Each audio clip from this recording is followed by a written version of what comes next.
Hi. So now, as we understand this model, I'm going to show how the simulation works, which is, I think, that is the most important thing from this exercise. So once the model is ready and everything is validated, or at least we think that is validated, because normally once we run the simulation, we find new things that eventually requires extra validation. We would like to see how the model really works and how the decision centers are connect each other and how influence each other in order to understand the quality of the decision center, thus try to understand if the quality of our decisions are the right or not. So in order to do so, I'm going to, we click on create all object, as we know. So we just need to create all object. So all the objects are validated in a way that all of them are connected. So let's have a moment. This is going to be finalized soon. And automatically appears this window, right? This window is exactly about the simulation. So basically here we can see all the gray grid, and in gray are all decision centers that are defined with an activity inside, and those in white means that they only have a name, but eventually they are empty. Also, we can see here all the human resources that we have created, and actually if we place the mouse pointer over them, we can know the name of those human resources. So purchasing chief, this one is the human resources manager, and this one, let me see, this one is let me see, who is it, purchase manager, and so on. So basically what happens is that when the model starts running, all the input and output are get activated, and then we can measure the main quality of these decisions. In fact, as you can see here, right, we have some activities already set in this model, in this example model, but also we can see that some of them are in green and others are in red. This means that the ones that are in green, that they are ready to be used, where the ones that are in red means that they are not ready yet. So in this particular case, what is going to happen is that this decision center has to use those activities, and because this constraint is not in this side of the activity, this means that if this activity, or sorry, if this support is not ready, this activity is going to be executed but the quality is going to be lower, because probably it's not going to consider that this activity, or sorry, this constraint is the most up-to-date one, right? So that is what normally is going to happen. So we can play with the model in order to make the input more required or not. In this case, it's not that required. The production order launching is going to be executed, but it's going to accept that eventually this activity might not be available. Actually, all the thing that we can do here is that we can know from where this activity is coming from. So let me see.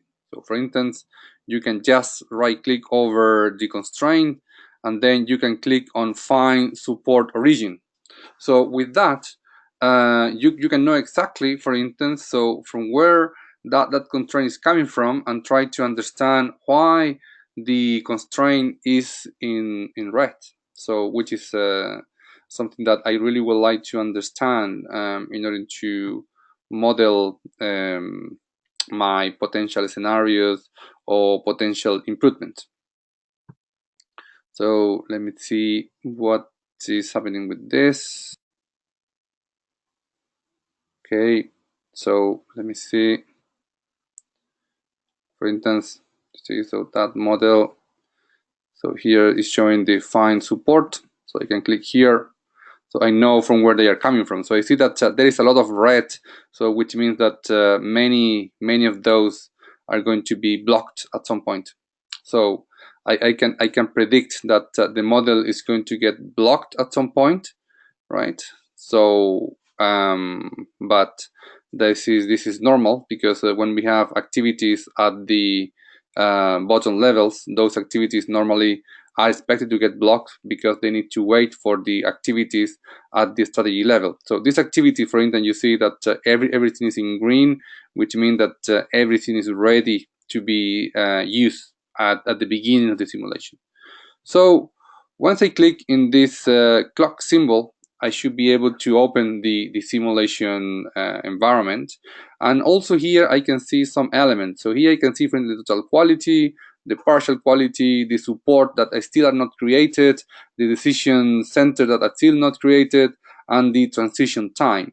The transition time means that is the time that the model takes to go through every single decision center and execute all of the activities and consider all the input and output, and then get repetitive. Because at first the model runs, of course, from this level, then goes to the level below and even below, and then to the bottom level, which is finally the final activity that is going to be executed. So the model also runs very hierarchically. So this is start first, then second, third, and fourth. In order to see how the model works, we just need to click here on this play button. So if we do so, we click here, and then we should see how the model runs.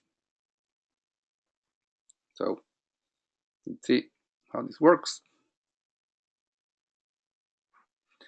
So what we can see here is that the time is progressing here, right? And then we see that we have all decision centers in green, which means that our decision centers that are currently active. So those decision centers are getting activated, where all the others are in red, because probably they are looking at how all the other decision centers from the top are still required to get executed.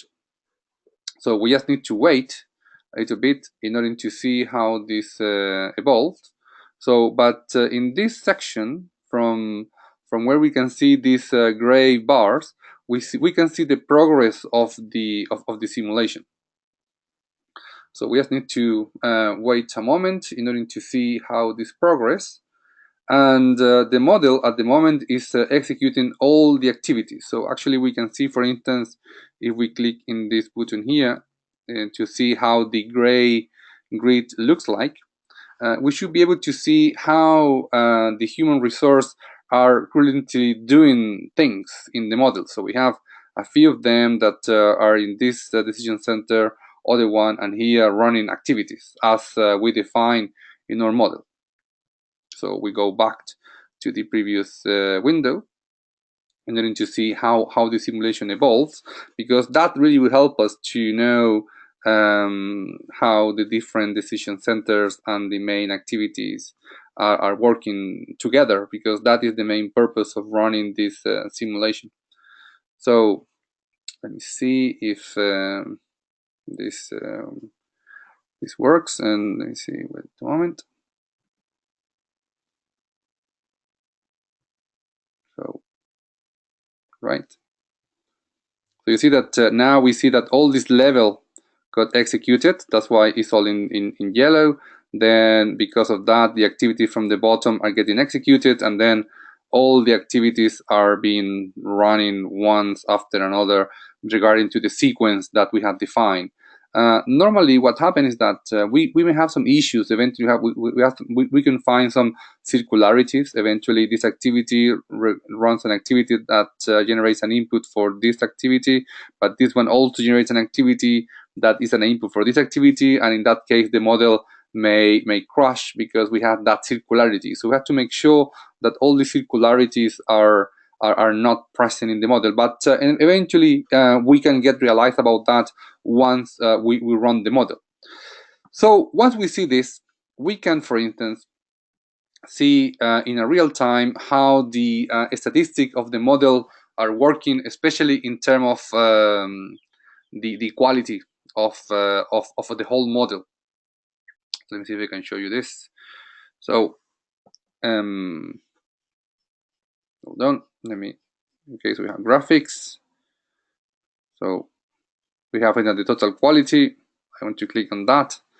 So the model is going to show how the total quality of the system works. So we have the total quality, right, which is the red arrow, so which was very low, but was getting better since a certain amount of time. And the partial quality, normally what it shows that from 100% quality is going to showing how the quality per time is evolving. So normally the partial quality makes sense to be analyzed when we want to study a portion of time in the model. In the most of the cases, we just use we just like to visualize the total quality as a main indicator of our model. So which is something that is very useful to realize in real time how the quality of the model works. So once this is done, we can, for instance, do other things. Let me see. We can do other things here. Let me show you. I'm going to try to click here. Right, so my screen is not okay.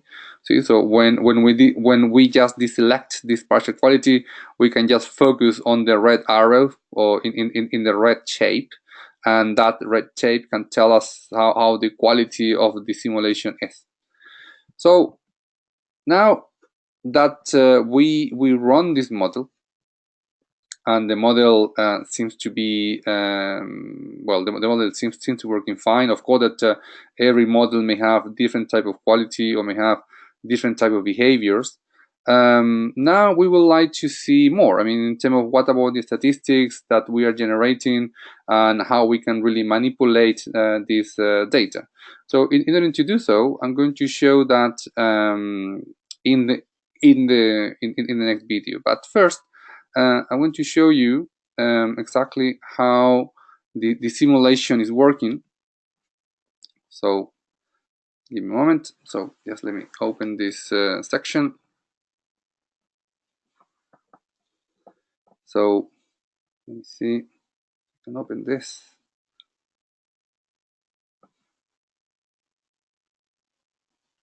Wait a moment.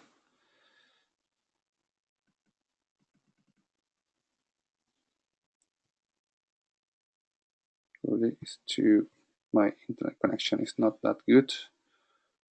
So see if I can show this.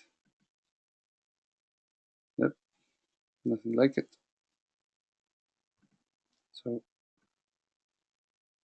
So now here we are. So we have here the model. So as you can see, the model is displaying here some elements. So as you can see here that all the support has been created, all the sentence has been created. So the transition time was in this case 12,480 minutes. So at that time, all the decision centers and all the support were created. So that is telling us that at that time we can have like in a repetitive state, and then we can run our simulation models. So basically that is how the simulation works. So graphically you can see that literally we can see how the model is working, which activities are being executed and which activities are not being executed, which are the one in red. The one in yellow are the one that were executed and now waiting for the next execution. So again, all of them got green and red and yellow again, because repetitively they are executed regarding to their execution period. That's why we need to define the period. But okay, so now more about the outcomes. I'm going to show that in the next video.